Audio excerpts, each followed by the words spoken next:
నమస్తే. Welcome to Vishwada astrology. So, ఈ వీడియోలో మనం వృషభ రాశి వారికి ఆగస్ట్ మంత్ ప్రెడిక్షన్స్ ఎలా ఉందో తెలుసుకుందాం. ముందుగా ఈ వీడియో అనేది వృషభ రాశి వారైనా, వృషభ లగ్నం వారైనా ఎవరైనా సరే చూడొచ్చనమాట. ఎందుకు అంటే మీకు లగ్నము ముఖ్యమే, రాశి ముఖ్యమే. లగ్నం అంటే ఏంటంటే మీకు ఎక్స్‌టర్నల్ వరల్డ్‌కి సంబంధించింది. మీ యొక్క ఫినాన్సెస్ గావచ్చు, రిలేషన్‌షిప్స్ గావచ్చు, కెరియర్ గావచ్చు, హెల్త్ మూవ్‌మెంట్స్ గావచ్చు, వాటిలో జరిగే మార్పులన్నీ కూడా మీకు లగ్నాన్ని ఆధారితంగా చేసుకొని, లగ్నం బేస్ చేసుకొని జరుగుతాయి. రాశి అనేది ఏంటంటే మీ ఎమోషనల్ స్టేటస్. మీకు జరిగిన విషయాలని మీరు ఎలా రిసీవ్ చేసుకుంటున్నారు, మీ యొక్క ఆలోచన విధానం, మీ డెసిషన్ మేకింగ్ అనేది దానిపైన ఎలా ఉందనేది మీ రాశి అనమాట. ఎందుకంటే చంద్రుడు అంటే మన కారకుడు. చంద్రుడు ఉండే జోడియాక్కే మీ రాశి. సో, కాబట్టి చంద్రుడి పొజిషన్‌ని బేస్ చేసుకొని చెప్తాం కాబట్టి మీ యొక్క ఆలోచన విధానం దాని మీద ఎలా ఉందనేది రాశి అవుతుందనమాట. సో, లగ్నం ముఖ్యమే, రాశి ముఖ్యమే. సో, వృషభ రాశి వారైనా, వృషభ లగ్నం వారైనా ఈ వీడియో అనేది చూడొచ్చు. ఒకవేళ మీది 2 వేరు వేరు అనుకుంటే నేను మన ఛానెల్‌లో పెట్టిన ఈ ఆగస్ట్ మంత్ ప్రెడిక్షన్స్‌లో మీ రాశి, మీ లగ్నం రెండిటికి సంబంధించిన వీడియోస్ చూడండి. 2 చూస్తే మాత్రమే క్లారిటీ వస్తుంది. ఒకటి చూసి ఒకటి చూడకపోతే మీకు అంతగా వర్కౌట్ అవ్వవు ప్రెడిక్షన్స్ అనేటివి. సో, 2 చూసి కామన్ ప్రెడిక్షన్స్‌ని తీసుకొని దాన్ని మీరు ఫాలో అవ్వచ్చనమాట. సో, ఇది అండ్ ఫర్దర్‌గా వీడియో స్టార్ట్ చేసే ముందు ఏంటంటే ఫస్ట్ వీడియోకైతే లైక్ చేయండి అండ్ ఛానెల్‌కి సబ్స్క్రైబ్ చేసుకోండి. ఇలాంటి మంచి మంచి వీడియోస్ అయితే ఇంకా చాలా తీసుకొస్తూనే ఉంటాను మన ఛానెల్‌లో. అండ్ ఫ్యూచర్‌లో అన్ని యాస్ట్రాలజీ టాపిక్స్ పైన తీసుకొస్తూనే ఉంటాను. సో, ఫస్ట్‌లీ సబ్స్క్రైబ్ చేసుకొని లైక్ చేయండి. Let's start the video. ముందుగా ఈ యొక్క ప్లానెటరీ పొజిషన్స్ గనుక చూసుకుంటే ఈ వృషభ రాశి వారికి కావచ్చు ఏదైనా సరే ఈ ఆగస్ట్ 11 మెర్క్యూరీ కర్కాటక రాశిలో డైరెక్ట్ అవుతాడనమాట. ప్రస్తుతానికి వక్రించున్నాడు. వక్రీకరణ వదిలి నార్మల్ అవుతాడు. అండ్ ఈ యొక్క ఆగస్ట్ 17 సూర్యుడు సింహరాశిలోకి మూవ్‌మెంట్ ఇస్తాడు. ఆగస్ట్ 21 శుక్రుడు కర్కాటక రాశిలోకి ఎంటర్ అవుతాడు. అండ్ ఆగస్ట్ 30 ఈ యొక్క బుధుడు సింహరాశిలోకి వస్తాడు. సో, ఆగస్ట్ 30 అంటే అది ఫార్ అవే ఆల్మోస్ట్ సెప్టెంబర్ మంత్‌కి వచ్చేస్తుంది కాబట్టి మనం సెప్టెంబర్ మంత్‌లో బుధుడికి సంబంధించిన సింహ సింహరాశి ఫలితాలు మాట్లాడుకుందాం. ప్రస్తుతానికి ఈ మెయిన్ ఈ 3 తీసుకుంటే సరిపోతుంది. అండ్ శని మీ లాభస్థానంలో వక్రీకరణలో ఉన్నాడు ఈ మీన రాశిలో. ఇదొకటి పాయింట్. ముందుగా కెరియర్‌కి సంబంధించి గనుక చూసుకుంటే దశమ స్థానంలో రాహు ప్లేస్ అయ్యి, దశమ స్థానంపైకి గురుడు యొక్క నవమ దృష్టి ఉండి, దశమాధిపతి శని మీకు 11th హౌస్‌లో లాభస్థానంలో వక్రించున్నాడనమాట. అంటే వక్రించడం అంటే మళ్ళీ వెనక్కి రావడం. 10th హౌస్ పైకి వక్రించి డైరెక్ట్ అవుతున్నాడు అన్నట్టుగా చెప్పొచ్చనమాట. సో, ఈ యొక్క ప్లేస్‌మెంట్ తాలూకా రిజల్ట్స్ ఏంటంటే జనరల్‌గా 10th హౌస్‌లో రాహు కావచ్చు ఇలాంటి ప్లేస్‌మెంట్స్ అనేటివి ఉన్నప్పుడు ఏంటంటే మీకు ఈ ఇన్‌స్టేబిలిటీ అనేది ఎక్కువగా తీసుకొస్తుంటారు. Wherever Rahu is placed we can't control that house అనమాట. సో, రాహు 10th హౌస్‌లో ఉన్నప్పుడు ఏంటంటే మీకు ఇన్‌స్టెబిలిటీ ఎక్కువగా తీసుకురావడం కావచ్చు, ఎక్స్‌పెక్టేషన్స్ అన్ని బ్రేక్ చేయడం కావచ్చు. అండ్ ఏదైనా ఈ మంత్‌లో నాకు కెరియర్‌లో ఇలా ప్రమోషన్ రావచ్చేమో, ఇలాంటి ఒక ఎక్స్‌పెక్టేషన్స్ ఎక్కువగా ఉంటే అవి బ్రేక్ చేసి మీకు అది పోస్ట్‌పోన్‌మెంట్ జరగడం కావచ్చు. ఇట్లాంటివి ఎక్కువగా ఉంటాయి. బట్ గురుడు యొక్క నవమ దృష్టి అక్కడ ఉంది కాబట్టి మరీ టూ మచ్ నెగెటివ్‌గా అయితే జరగదనమాట. కొంచెం అయినా కూడా లిటిల్ బిట్ ఎక్స్‌పెక్టేషన్స్ ఏవి లేకుండా కొంచెం కేర్‌ఫుల్‌గా ఉండాల్సుంటుంది. గురు దృష్టి అనేది బేసిక్‌గా మీకు సేవింగ్ యాస్పెక్ట్ అవుతోందిక్కడ. ఓకే. సో, గురుడిని యాక్టివేట్ జేసుకోవాలి. గురుడికి సంబంధించే చూసుకోవాలనుకున్నప్పుడు నాలెడ్జ్ గెయిన్‌కి సంబంధించి అండ్ క్లారిటీ అనేది పరిస్థితులు క్లారిటీ తెచ్చుకోవడం అనేది పెట్టుకోండి. అంతేగాని ఎక్స్‌పెక్టేషన్స్ ఊహల్లో ఎక్కువగా ఉండకండి. అండ్ ఫైనల్‌గా పాజిటివ్‌గా టర్న్ అవుతుంది. సో, కెరియర్ అయితే పర్వాలేదు. బానే ఉంది. నెక్స్ట్ ఇంకా ఫినాన్సెస్‌కి సంబంధించి గనుక చూసుకుంటే సెకండ్ హౌస్‌లో శుక్ర, గురుల యొక్క కాంబినేషన్ లగ్నాధిపతి, లాభాధిపతి ఒక ధనయోగం క్రియేట్ చేస్తుంది. అదే మళ్ళీ ఇక్కడ లగ్న లాభ స్థానాధిపతుల్ని, భావాధిపతుల్ని పక్కన పెడితే జనరల్‌గా శుక్ర, గురుల కాంబినేషన్ అనేది మహాలక్ష్మి యోగాన్ని తీసుకొస్తుందనమాట. సో, శుక్ర, గురుల కాంబినేషన్ మీకు సెకండ్ హౌస్‌లో జరిగింది కాబట్టి అది కూడా మీ ద్వితీయ స్థానాధిపతి అయిన బుధుడు ఈ యొక్క థర్డ్ హౌస్‌లో ప్లేస్ అయ్యి వక్రించుండి ఆగస్ట్ 11 పైన ఎట్లాగో మళ్ళీ డైరెక్ట్ అయిపోయి ఫోర్త్ హౌస్ పైకి కేంద్ర స్థానం పైకి మీకు ఇస్తున్నాడు కాబట్టి అండ్ మీ వృషభ లగ్న జాతకులకి సూర్యుడు కూడా వృషభ రాశైనా, లగ్నమైన సూర్యుడు కూడా పాజిటివ్‌గానే యాక్ట్ చేస్తాడు. సో, సూర్యుడితో ద్వితీయాధిపతి కంజంక్ట్ అవ్వడం అనేది ఇది పాజిటివ్ పాయింట్ అనమాట ఇక్కడ. సో, ఫైనాన్సెస్ పరంగా చాలా బాగుంది. ఇబ్బందయితే ఏం లేదు. సెకండ్ హౌస్ శుక్ర, గురువుల కాంబినేషన్ ఏదైనా సేవింగ్స్ గావచ్చు, లోన్స్ గావచ్చు వీటి కోసం ఎక్కువగా ప్రయత్నిస్తా ఉన్నాను. ఎందుకంటే షష్ఠాధిపతి, లాభాధిపతి 6th హౌస్ అంటే house of loans, 11th house అంటే హౌస్ ఆఫ్ గెయిన్స్. ఈ ఇద్దరి కలయిక second house, house of money. Okay. ధనస్థానం. దీంట్లో కలిసింది కాబట్టి ఖచ్చితంగా ఫైనాన్సెస్‌కి సంబంధించి చాలా పాజిటివ్‌గా ఉంది. అండ్ కాకపోతే ఎక్కువ టెన్షన్స్ పడతారనమాట. ఎందుకు టెన్షన్స్ పడతారంటే, రాహు మీకు 10th హౌస్‌లో ప్లేస్ అయ్యి, ఈ ద్వితీయ స్థానంలో ఉన్న గురుడికి ట్రైన్ యాస్పెక్ట్ ఇస్తున్నాడు. ట్రైన్ అంటే 120 డిగ్రీస్ యాస్పెక్ట్ అనమాట. ట్రైనల్ హౌసెస్ కోణ స్థానాల్లో ఉన్నాడు. గురుడు నుంచి రాహు కోణస్థానం, రాహు నుంచి గురుడు కోణస్థానం. మీ లగ్నాధిపతి శుక్రుడి నుంచి కోణమే, రాహు నుంచి మళ్ళీ శుక్రుడు కోణమే. సో, కాబట్టి రాహు ఉన్నాడు గదా! సో, ఏదో ఒక చిన్న అఫ్లిక్షన్ అయితే పెడతా ఉంటాడు. అంటే టెన్షన్స్ ఎక్కువ ఇవ్వడం, ఆ విషయం జరిగిపోద్ది, ఫైనల్‌గా జరిగిపోతుందని తెలిసినా గూడా, ఆ ప్రాసెస్ ఏదైతే ఉంటుందో, ఆ ప్రాసెస్ అనేది బాగా టెన్షన్‌గా పెట్టి, ప్రెషర్‌ఫుల్‌గా జేసి, ఇట్లా అవ్వడం అలాంటివి జరుగుతది. సో, ఎక్కువ ఎక్స్‌పెక్టేషన్స్ పెట్టుకోకుండా జనరల్‌గా కామ్‌గా ఉండండి.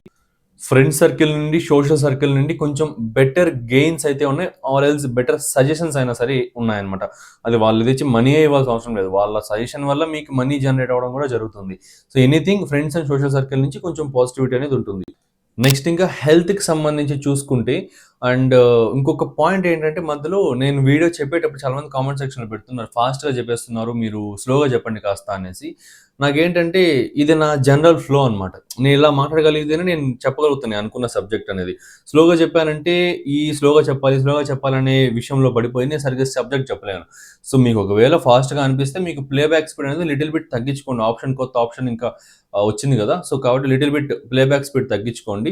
అండ్ నా ఫ్లో కట్ అవ్వకుండా ఉంటుందనమాట. నేను నా మేనరిజంతో నేను గనుక చెప్పాను అంటే. సో, అర్థం చేసుకుంటున్నారనుకుంటున్నా. Let's get back to the topic. మీకు హెల్త్ పరంగా చూసుకుంటే షష్ఠ స్థానాధిపతి అయిన శుక్రుడు ద్వితీయ స్థానంలో గురుడితో కలవడం వల్ల ఏంటంటే, ఈ అష్టమాధిపతి గురుడే అవుతాడు. కానీ హీలింగ్ అనేది బాగుంటుందనమాట. ఎందుకంటే శుక్రుడు మృత సంజీవని విద్య నేర్చినవాడు. గురుడు ఏదైనా సరే బాగు చేసే గ్రహము. సో, కాబట్టి శుక్ర గురుల కాంబినేషన్ అనేది పక్కన పెట్టుకున్నా కూడా సిక్స్త్ లార్డ్ ప్లస్ గురుడు కాంబినేషన్ అనేది చాలా పాజిటివ్‌గా యాక్ట్ అవుతుందనమాట. ఏదన్నా హెల్త్ ఇష్యూస్ ఉన్నా సరే, ఏదన్నా జరుగుతున్నా అవి హీలింగ్ కిందకి కన్వర్ట్ అవుతాయి. హీలింగ్ అనేది మంచిగా అవుతుంది ఖచ్చితంగా. కాకపోతే మీరు కన్జ్యూమ్ చేసే ఫుడ్ మాత్రం చాలా కేర్‌ఫుల్‌గా ఉండాలి. ఎందుకుండాలి? సెకండ్ హౌస్‌లో గురుడు యొక్క ప్లేస్‌మెంట్ గురుడు స్వీట్ కారకుడు అండ్ ఓవర్ ఈటింగ్‌కి కారకుడు. ఇవన్నీ గూడా గురు కారకత్వాస్ వస్తాయన్నమాట సెకండ్ హౌస్‌లో ఉంటే. సో, గురుడు సెకండ్ హౌస్‌లో ఉన్న పీపుల్‌కి ఏంటంటే ఆ స్వీట్ క్రేవింగ్స్ అనేటివి ఎక్కువగా ఉంటాయి. ఫుడ్ క్రేవింగ్స్ ఎక్కువగా ఉంటాయి. ఏది పడితే అది తినేసేయాలి. ఫుల్‌గా తినేసేయాలి. ఈరోజు లోడ్ చేసేసుకోవాలి ఫుల్‌గా అని ఇట్లుంటదన్నమాట. సో, కాబట్టి ఆ క్రేవింగ్స్ అనేది కొంచెం కంట్రోల్ జేసుకోండి. దానివల్ల ఈ మంత్‌లో ఒబీస్ అవ్వడానికి గావచ్చు, ఓవర్ వెయిట్ అవ్వడానికి గావచ్చు, వీటన్నిటికి గూడా ఛాన్సెస్ ఉన్నాయి. So, apart from that food కన్జ్యూమింగ్‌కి అది మీ సెల్ఫ్ కంట్రోల్ మీద ఆధారపడి ఉంటుంది. దాన్ని పక్కన పెట్టేస్తే జనరల్‌గా హీలింగ్ అనేది చాలా బావుంది. మెంటల్ స్టేటస్ అనేది బెటర్‌మెంట్ అవ్వడం గావచ్చు, డిప్రెషన్స్ నుంచి బయటికి రావడం గావచ్చు, ఇలాంటివన్నీ గూడా. ఏదైనా సరే మీకు చాలా పాజిటివ్‌గా ఉంది హెల్త్ పరంగా. రిలేషన్‌షిప్స్ కనుక తీసుకుంటే సెవెంత్ లార్డ్ ఫిఫ్త్ హౌస్‌లో ఉండి, ఫిఫ్త్ హౌస్‌లో ఈ యొక్క కుజుడి యొక్క ప్లేస్‌మెంట్ జరిగింది. అండ్ ఫిఫ్త్ లార్డ్ అయిన ఈ బుధుడు వచ్చేసి థర్డ్ హౌస్‌లో వక్రించి సూర్యుడితో కలిసున్నాడు. అండ్ ఫిఫ్త్ లార్డ్ తన నుంచి 12థ్ లార్డ్ అయిన సూర్యుడితో పాటు కలిసి థర్డ్ హౌస్‌లో ఉన్నాడు. సో, దీని యొక్క రిజల్ట్స్ ఏంటంటే యావరేజ్‌గా ఉందన్నమాట. అంటే ఏంటంటే హార్మోనీ ఎక్కువగా ఉండదు. గొడవలు ఎక్కువగా ఉండదు. ఐడియల్‌గా ఉంటారు. కొంచెం కూల్ నార్మల్ సిట్యుయేషన్స్ అసలు ఏమీ ఉండదు. అలా అని పాజిటివిటీ ఉండదు, నెగటివిటీ ఉండదు. చాలా న్యూట్రల్‌గా, కామ్‌గా ఉంటుందన్నమాట రిలేషన్‌షిప్స్ అనేటివి. అండ్ సో, ఇది అంతగా కన్సిడర్ చేయాల్సిన పాయింట్ కాదు. పెద్ద చేంజెస్ ఏమీ ఉండదు. అండ్ ఫిఫ్త్ హౌస్‌లో ఈ యొక్క కుజుడు ప్లేస్‌మెంట్ వల్ల ఏంటంటే ఎడ్యుకేషన్ పరంగా పర్వాలేదన్నమాట. ఎడ్యుకేషన్ పరంగా బానే ఉంది. మీ 12థ్ లార్డ్ అండ్ 7థ్ లార్డే కదా! ఫిఫ్త్ హౌస్‌లో ఉండడం. సో, సబ్‌కాన్షియస్ లెర్నింగ్ అనేది చేయడానికి ట్రై చేయండి. అండ్ ఏదైనా సరే విజువలైజ్డ్ లెర్నింగ్ చేయడానికి ట్రై చేయండి. అది చాలా బాగా అప్పుడు మీకు ఆ సబ్జెక్ట్ అనేది గ్రిప్ వస్తుంది. ఎందుకంటే 12థ్ హౌస్ అంటే ఏంటంటే మీ హౌస్ ఆఫ్ మీ డ్రీమ్స్, విజువల్స్ అన్నీ గూడా. ఓకే. 12థ్ హౌస్ అంటేనే హౌస్ ఆఫ్ డ్రీమ్స్, విజువల్స్ అన్నీ. సో, ఆ విజువలైజేషన్‌కి సంబంధించిన లార్డ్ ఫిఫ్త్ హౌస్‌లో ఉన్నాడు అంటేనే 12థ్ హౌస్ యొక్క కర్మ తీసుకొచ్చి ఫిఫ్త్ హౌస్‌లో పెట్టాడు అంటేనే ఫిఫ్త్ హౌస్‌కి సంబంధించి ఫిఫ్త్ హౌస్ యాక్టివేషన్స్ అనేవి బెటర్‌గా జరగాలంటే అలాంటి ఫ్లో తీసుకురావాలి. అంటే మీరు ఏ విషయం, ఏ సబ్జెక్ట్, ఏ టాపిక్ చదివినా మీరు దాని గురించి ఊహించుకోవడం ఎక్కువగా ఉండాలనమాట. ఒక స్టోరీ రూపంలో గావచ్చు, ఒక పిక్చర్ రూపంలో గావచ్చు, ఒక ఫ్లో చార్ట్ రూపంలో గావచ్చు, ఏదైనా సరే ఆ యొక్క విజువలైజేషన్ ఎక్కువగా ఉండాలి. ఉన్నప్పుడు మాత్రమే మీకు ఆ సబ్జెక్ట్ అనేది లాంగ్ టర్మ్‌లో మీకు గుర్తుండడానికి అవకాశం ఉంటుందనమాట. జనరల్‌గా ఈ మంత్‌కి సంబంధించి గనుక చూసుకుంటే స్టూడెంట్స్‌కి పర్వాలేదు. ఇదొక పాయింట్ గనుక యాడ్ చేసుకుంటే చాలా బాగుంది స్టూడెంట్స్‌కైతే. సో, ఇదనమాట ఆగస్ట్ మంత్ ప్రెడిక్షన్స్ వృషభ రాశి వారికి ఎలా అనిపించిందో కామెంట్ సెక్షన్‌లో కామెంట్ జేయండి. అండ్ ఇలాంటి మంచి మంచి వీడియోస్ ఇంకా ఫ్యూచర్‌లో తీసుకొస్తూనే ఉంటా. అన్ని ఆస్ట్రాలజీ టాపిక్స్ పైన తీసుకొస్తూనే ఉంటాను. ఛానెల్‌కైతే సబ్స్క్రైబ్ చేసుకోండి. సబ్స్క్రైబ్ చేయడం మాత్రం మర్చిపోకండి. మీకు చాలా valuable information and short and స్వీట్‌గా మీకు ఏది సుత్తంతా ఏది లేకుండా చాలా లిమిటెడ్ ఇన్ఫర్మేషన్ ఏది చెప్పాలో అది మాత్రం చెప్పి ఎండ్ చేస్తూ ఉంటాను. సో, కాబట్టి ఇలాంటి మంచి ఇన్ఫర్మేషన్ కోసం అయితే ఛానెల్‌ని సబ్స్క్రైబ్ చేసుకోండి. లైక్ చేయండి. And thanks for watching. So, any type of consultations regarding life growth, financial astrology, marriage, marital life, medical astrology, or career horoscope reading, timing of job, or anything, మీకు ఏదన్నా సరే or else complete horoscope, full horoscope analysis ఏదైనా చూపించుకోవాలనుకుంటే మీకు screen పైన display అవుతున్న నెంబర్‌కి contact అవ్వచ్చు. And మీకు మన అప్కమింగ్ వెబినార్లో ఎవరైనా జాయిన్ అవ్వాలి, రిజిస్టర్ అవ్వాలనుకుంటే డిస్క్రిప్షన్ కామెంట్ సెక్షన్లో లింక్ అయితే ప్రొవైడ్ చేశాను. డైరెక్ట్గా వెబ్సైట్ లింక్ క్లిక్ చేసి మీరు రిజిస్టర్ అవ్వచ్చు అనమాట. ఆటోమేటిక్ వాట్సాప్ లింక్ అనేది మీకు ఒక 1 మినిట్ వెయిట్ చేస్తే లింక్ కనిపిస్తుంది. దాని మీద క్లిక్ చేసి వాట్సాప్ గ్రూప్లో జాయిన్ అయిపోవచ్చు. సో 3 సింపుల్ స్టెప్స్ ఉంటుంది. సో అది డిస్క్రిప్షన్లో మీకు పిన్ చేస్తాను, దాన్ని చూడండి. వెబినార్ టాపిక్ వచ్చేసి హెల్త్ అండ్ వెల్త్కి సంబంధించిన వెబినార్ అనమాట ఇది. సో ఎవరన్నా ఇంట్రెస్ట్ ఉంటే జాయిన్ అవ్వచ్చు.